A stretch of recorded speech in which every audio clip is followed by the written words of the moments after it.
The Alfa Romeo Giulia, a return to form for this Italian brand, well, American Italian brand, I should say, because let's be honest here, the only thing Italian about this is the way it looks, which thankfully is a very, very pretty car. But that's kind of where it ends, because in today's video, we're gonna be looking at the top 5 things that I really, really don't like about the 2017 Alfa Romeo Giulia Ti.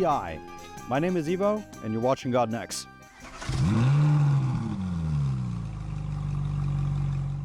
Now, the first thing I really don't like about this car is the interior trunk space. Now, maybe thinking to yourself, Evo, what are you talking about? It's got some trunk space. It does, but it's only got about 13.4 cubic feet of trunk space, when if you want to fit some certain things in there, I mean, it goes in a little bit deep, but it's not wide enough. I mean, this protrudes out too far when they could have made it further in.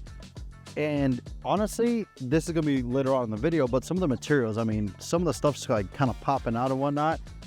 And then where you'd expect the spare tire to be, there's not. There's just a piece of plastic. And you're just like, okay, great. So you could put probably, like, I don't know, maybe 2 suitcases on, big suitcases, and that's it. And then if you have a car full of people, you're done for. Now, the seats do go down, which is good, because that means that, you know, you can put some more stuff in, but then you can't sit people back there. So in terms of trunk space, it's not that big. And then the opening's kind of, I'd say kind of mid, if I'm being honest, but there's more to discuss. So let's move on to the next part. All right, so now the next thing on my list is this ancient infotainment system. Let me give you an example of why I don't like it. So this morning we get in this car, getting ready to go out with it. It took me 20 minutes to figure out how to connect my phone to this thing. For the, for the music, you click Bluetooth and it automatically connects to your phone. Here, you gotta go to these, there's like an options button and all this stuff, and it's so convoluted. It's just, make it easier, Alpha, make it easier. But to move on from that, directly in correlation, because I had to go touch this nasty plastic down here, the next thing on my list is this interior materials. I am driving a fine Italian sedan that has materials from a Dodge in it, which, again, this is a Fiat Chrysler Group car, but everything is plastic. The dash, I mean, there's leather, there's stitching, but it's hard. Why? Alpha, what are we doing? I mean, this is supposed to be a really nice car. I mean, sure, this isn't the Quadrifoglio, but if I'm being honest, I think the Quadrifoglio has the same materials in it. So it's like, what are you guys doing? I mean, boggles my mind.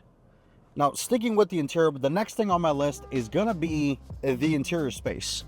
Now, compared to a BMW 3 Series or a Mercedes C-Class or an Audi A4, I feel like this has the least amount of room in it. I feel kind of crammed in here. You know, there's just a lot going on, which, again, one thing I will give it, though, this is a very pretty interior. It's designed very well. That's something the Italians are really good at, is designing things. I mean, Lamborghini, Ferrari, Pagani, they're all really, really pretty cars. They look super amazing.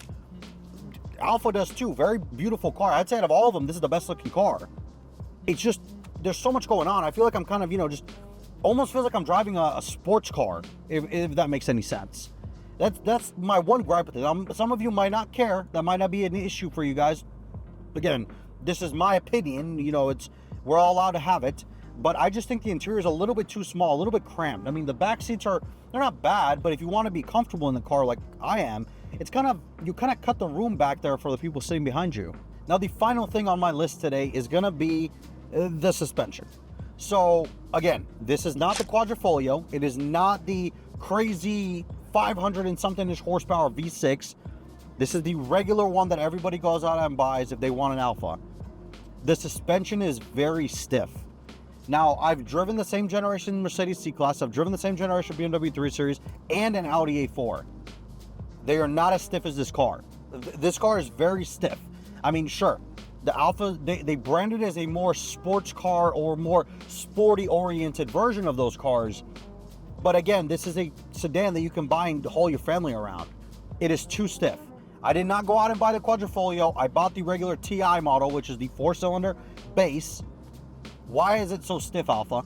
I mean, it's great if you're driving aggressively, like here we are in Red Rock Canyon. It's amazing. I mean, the car handles very well. It is great. But if I'm just driving every day after work and it's, you know, I just want to relax, going over bumps, this whole thing it just feels so stiff and rigid. Come on, Alfa, loosen it up a little bit. Make the quadrifoglio as stiff as you want. Sure, do that. That's a sports-oriented car. It's very powerful. You want it to handle well. This here, on the other hand, not so much. I mean, why? This is supposed to be the car that I go out and buy, you know, go to work with it, come home, and go out with my friends on the weekends or with my significant other, whatever. This is the family car. I don't know. You guys let me know down below. Am I just nitpicking this car? Again, I love the way this car looks. I think it is a very, very pretty car, and there's nothing against that. It's just that I feel like Alfa really only cared about the looks, and they just kind of threw everything else at it. Just saw what sticks.